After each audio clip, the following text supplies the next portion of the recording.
Here's the problem. I track dirt in the house when I walk from the car to the front door. Not that big of a deal now that I have a robot vacuum cleaner, but when it rains, it's mud. So I decided to put in a walkway. Seemed like a good idea at the time. In the end, it was about $2,500 and 3 continuous weeks of work for my 300 square foot paver walkway. This includes buying the Harbor Freight plate compactor, which in itself was about $600 out the door. First thing I did was visit a local landscape yard and look around. I liked this one little section and decided to do something similar. Like everything else, there's a range of prices from $3 a square foot to $7 a square foot, with the ugly stuff being the cheapest. As usual, the stuff I liked with special order would have been about 3 weeks for delivery.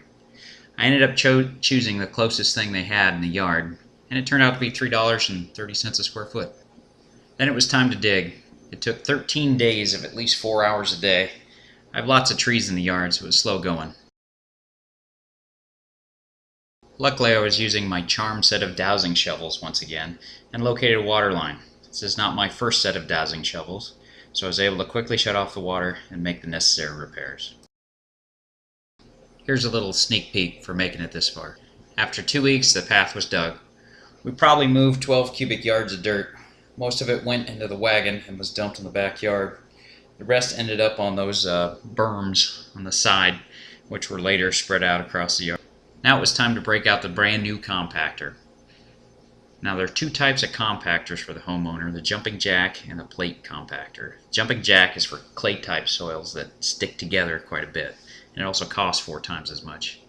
The plate compactor I have is for sandy type soils, which I have near the beach. And even if you have the clay soils, you still need the plate compactor to get the sand to settle in the cracks. You'll see this later in the video.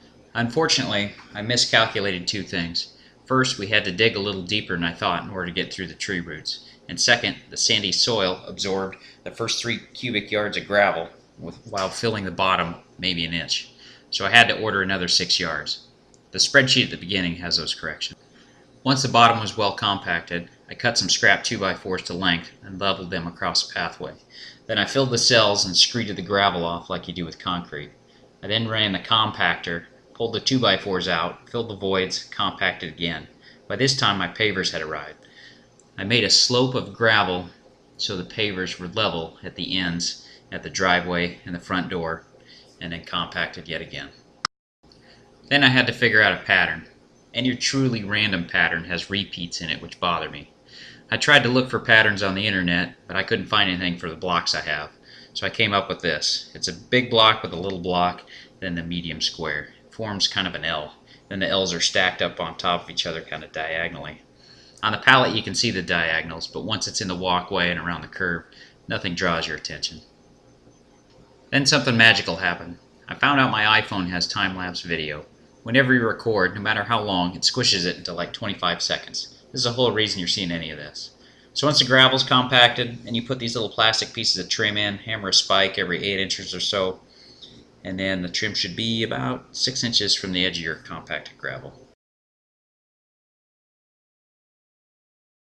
Once the trim is in, clear off the large rocks that'll cause your pavers problems, and smooth on a thin layer of sand.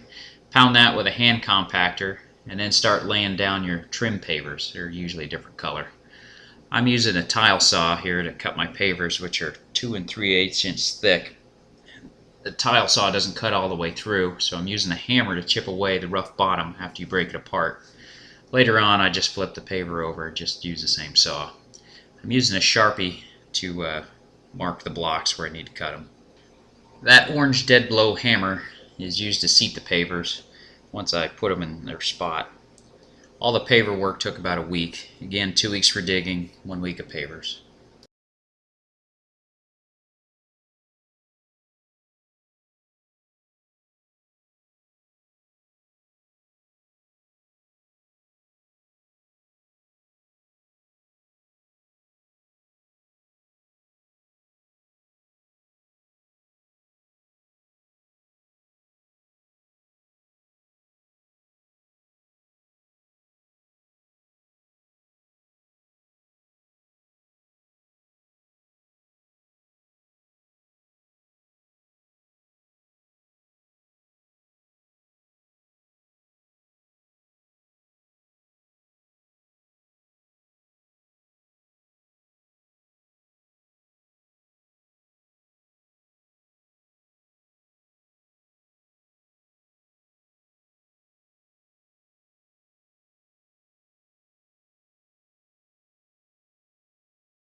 and we still made time for a Segway tour.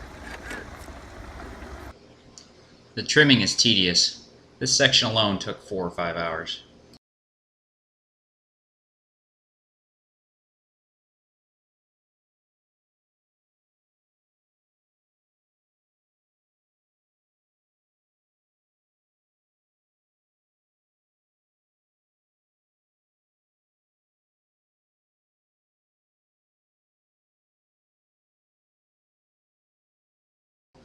We were surprised at how much curb appeal this added, but now it's making the rest of the yard look bad.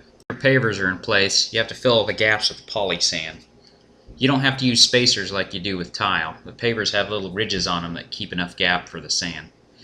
First you run the plate compactor, then you fill the cracks with poly sand. That first pass took probably an hour and a half, much longer than we thought it was going to. We only had 3 bags and we used a little over 2 bags on the first pass, so we were real careful not to waste any.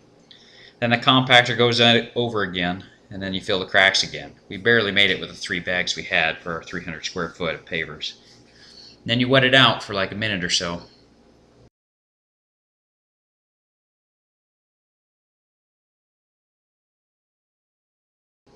We had probably 50 square feet of pavers left over. I had ordered 275 square feet of the field pavers and 50 square feet of the trim. I only had 1 brick left over of the trim. I had very little waste. We were able to use quite a bit of the scraps for all the trim pieces. We then filled the edges with the remaining gravel and started to spread out the rest of the dirt. Sprayed it down, found the low spot, and then dug a little runoff trench.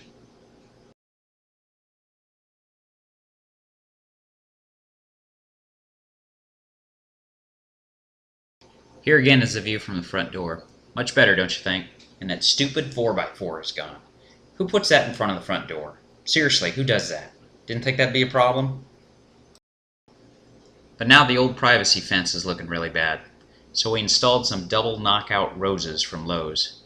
They're supposed to be low maintenance. They better be, because after this, they're on their own.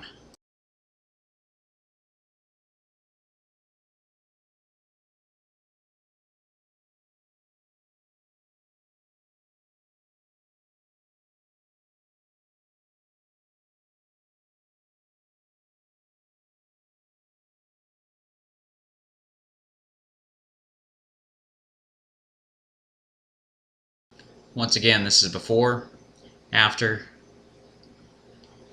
way before, about a year ago. This is now. That's it. Thanks for watching.